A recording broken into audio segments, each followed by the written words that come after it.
1968년 10월 30일은 동해안의 울진 삼척에 북한 무장공비 120명이 침투한 날입니다.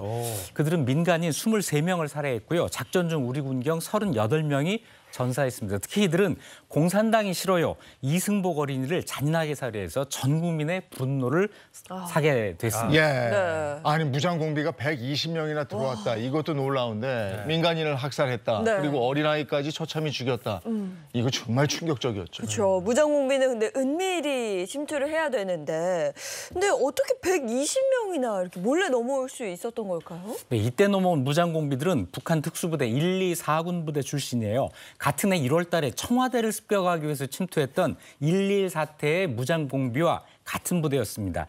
이들은 10월 30일 북한 원산에서 고무보트를 타고 울진 고포리 해안에 도착합니다. 고포리는 울진과 삼척 사이에 있는 마을인데요. 경상북도 최북단으로 상대적으로 경계가 허술했던 지역이라서 상륙과 내륙 침투가 수월했던 거죠. 또 들키지 않기 위해서 나누어서 침투했는데 10월 30일, 11월 1일, 12월 2일에 각각 30명, 30명, 60명이 들어왔습니다.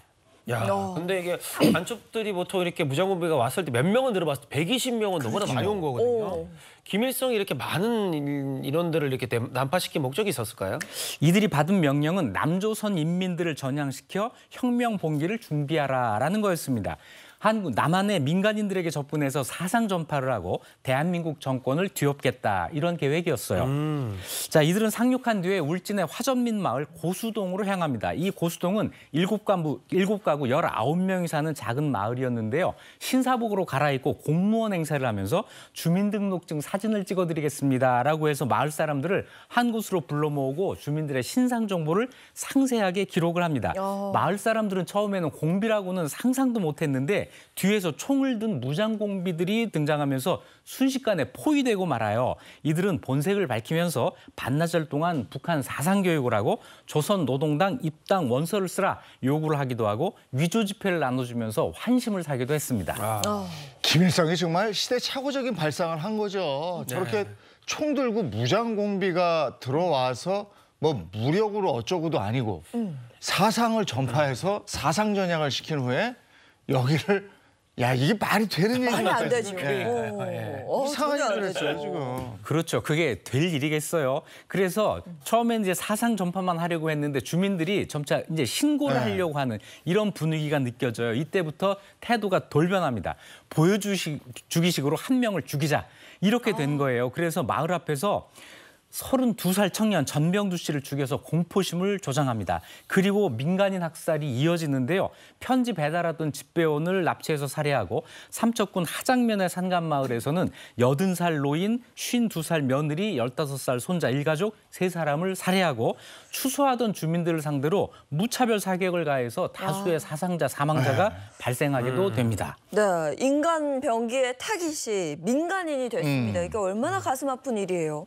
근데 우리나라는 무장공비가 침투했을 때 그 사실을 알고 있었나요? 네, 알고 있었습니다. 당시 중앙정보부가 군부대, 감청부대에서 실시간으로 정보를 보고받고 있었어요. 하지만 이 전모를 공개할 때 사회가 혼란해진다는 우려 때문에 30명 침투 이렇게 축소 발표하고 비밀리에 소탕 작전을 개시합니다. 군인, 경찰, 예비군까지 모두 투입한 작전이었는데요. 헬리콥터를 띄워서 숲에 숨어있는 무장공비를 찾아내서 소탕하기도 하고 자 그러다가 전세가 확 기우는 대반전이 일어나는데 1968년 11월 16일 무장공비 2명을 생포합니다. 이때 생포된 무장공비의 기자회견이 있는데요. 함께 보실까요? 아무것도 모르게 사상 배워온 이런 것들이 한순간에 이루어진 이런 것을 정말 심장 깊이 가슴 깊이 생각하고 이 김일성을 반대하고 그놈들을 죽이는 데까지 나의 이 청춘을 깡그리 바치기 위해서 끝까지 싸웠다는 걸 이걸 말씀드리게 됩니다. 네, 이 무장공비 자기 동료들이 지금 네. 생포가 이렇게 됐으니까 아무래도 무장공비들 이 전투 의욕이 많이 상실되지 않았을까요? 네, 결국 12월 말까지 58일 동안의 작전 기간 동안 공비 113명 사살 그리고 7명 생포를 합니다. 국군과 예비군의 활약으로 무장공비 소탕에 성공한 거죠. 하지만 우리 민간인의 희생도 컸어요. 23명이나 희생이 됐고 이념, 사상과 무관한 농민들이 주로 희생을 당했습니다. 특히 이승복 어린이의 네, 사망 소식은 전 국민을 정말 분노케 했죠. 네, 맞습니다. 1968년 12월 9일 무장공비 잔당이 평창 산골에서 농사를 짓던 이승복 어린이집을 급습하는데요. 그 어린아이에게 이렇게 묻습니다. 당시 상황을 재구성한 모습이 있는데 함께 보시죠. 내래 다시 한번 묻겠어. 북조선이 졌네. 미제 앞잡이 노릇하는 남조선이 졌네. 공산당은 거짓말쟁이에요. 나는 공산당이 싫어요. 살고 싶으면 내래 다시 한번 묻겠어. 우리 북조선이 좋디? 싫어요. 공산당은 싫어요. 네, 학교에서 배운 대로 공산당이 싫어요라고 말한 이승복 어린이는 결국 칼에 찔려 무참히 살해됩니다. 아유. 게다가 어머니와 두 동생까지 살해되고 말아요. 그 이후 공산당이 싫어요. 이게 아주 초등학생, 국민학생들 그 입에서 회자가 됐는데요. 이승복 어린이는 반공의 상징이 됐고 전국 초등학교엔 이승복 동상이 세워지고 백일장, 포스터 그리기, 웅변대회 이런 각종 추모, 규탄 행사가 열리게 됩니다. 1998년에 한 언론에서 이 공산당이 싫어요 발언이 진실이냐, 이승복 사건이 오보였다 이런 주장이 제기되기도 했는데요.